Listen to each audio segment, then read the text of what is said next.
صحیح مسلم اور صحیح بخاری کی متفق علیہ حدیث، حضرت عمر رضی اللہ تعالی عنہ سے روایت ہے، فرماتے ان رسول اللہ صلی اللہ علیہ وسلم قال، نبی اکرم صلی اللہ علیہ وسلم نے فرمایا، ان الذین یصنعون ہذہ الصور، جو لوگ جانوروں کی تصویریں بناتے ہیں، یعذبون یوم القیامت، قیامت کے دن تصویریں بنانے والوں کو عذاب دیا جائے گا۔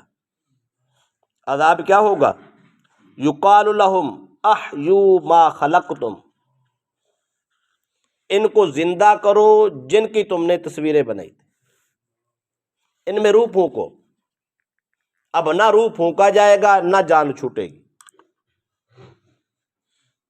دوسری روایت ہے، یہ بھی صحیح بخاری و مسلم کی متفق علیہ حدیث ہے، ام المومنین عائشہ صدیقہ رضی اللہ تعالی عنہا فرماتی ہے، آپ فرماتے ہیں میں نے ایک تکیہ، ایک سرہانہ خرید لیا جس پر تصویریں بنی ہوئی تھیں، فلما رآہا رسول اللہ صلی اللہ علیہ وسلم علی الباب، جب سرکار میرے گھر میں تشریف لائے تو دروازے پہ جب پہنچے تو آپ کی نظر اسی تکیہ پہ پڑ گئی۔ آپ نے جب اس کو دیکھا تو فلم یدخل، میرے گھر میں داخل ہی نہیں ہوئے، دروازے پہ رک گئے۔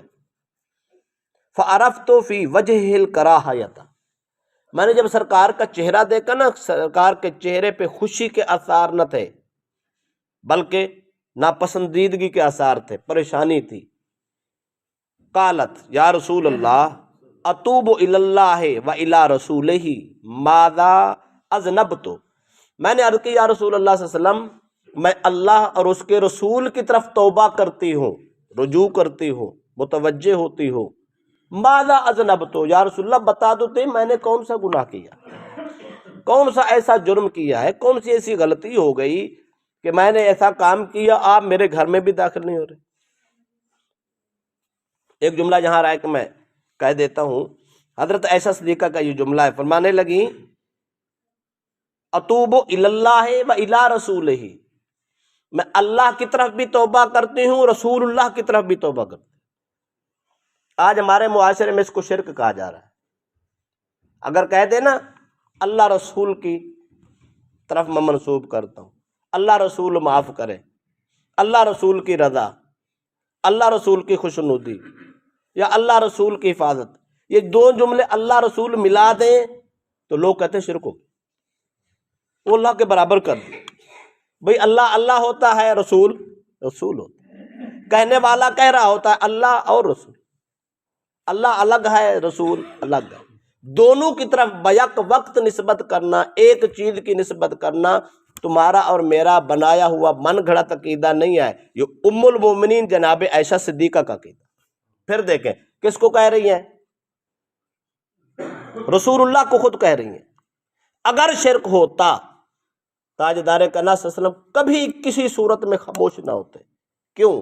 نبی کا سب سے اول ترجیحاً جو مسلک اور مذہب اور دین کا پہلو ہوتا ہے وہ رد شرک ہوتا ہے، شرک کو تو رد کرنے آئے۔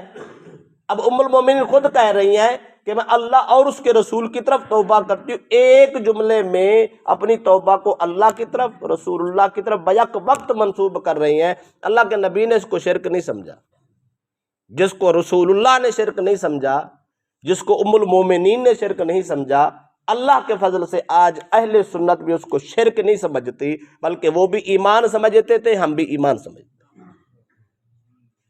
آگے میں بات چلاتا ہوں۔ پوچھا یا رسول اللہ کون سا میرے سے گناہ ہو گیا؟ ماذا اذنبت، میں نے کون سی غلطی کی ہے اتنی ناراضگی؟ آپ اندر بھی تشریف نہیں لا رہے۔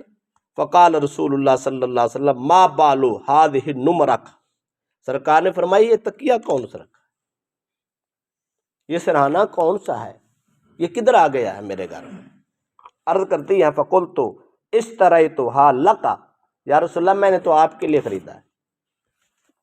بیویاں کبھی خوش طبعی کرنے کے لیے یا اپنے مرد کی خوشنودی حاصل کرنے کے لیے ایسے کام کرتی رہتی ہیں، گھروں میں چیزیں سامان بناتی رہتی ہیں، ضرورت کی چیزیں خریدتی رہتی ہیں۔ وہ مرد کے کام بھی آ جاتی ہیں، اپنے کام آ جاتی ہیں، بچوں کے کام آ جاتی ہیں، سارے معاملات ہوتے ہیں۔ ایسا صدیقہ کہنے لگی اشتریتھا لک یا رسول اللہ، یا رسول اللہ میں نے تو صرف آپ کی خاطر لیا ہے، کیوں؟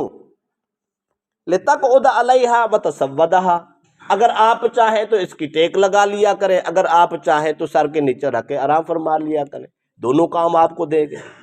فقال رسول اللہ صلی اللہ علیہ وسلم ان اصحاب هذه الصور يعذبون یوم القیامہ، سرکار نے فرمایا یہ جو اس کے اوپر تصویریں ہیں، قیامت کے دن یہ تصویروں کو عذاب دیا جائے، تصویریں بنانے والے کو عذاب دیا جائے۔ فیقال لهم احیوا ما خلقتم، اور ان سے کہا جائے گا، مطالبہ کیا جائے گا، یہ تم نے بنائی تھی کہ ہم نے بنائی تھی؟ کہا جائے گا ان میں روح پھونکو، احیوا، ان کو زندہ کرو، ان کو پیدا کرو، یہ سزا ہوگی۔ اب ادھر سے مطالبہ ہوگا، ادھر سے بس میں کچھ نہیں ہوگا۔ زندگی دینا تو خدا کا کام ہے، روحیں پھونکنا تو خدا کا کام ہے، آپ کیسے کرو گے؟ وقال ان البیت الذی فیہ صور، فرمایا پھر ہر وہ گھر جس میں تصویر ہو، لا تدخلہ الملائکہ، اس گھر میں اللہ کی رحمت کے فرشتے داخل نہیں ہو۔ یہ صحیح مسلم اور صحیح بخاری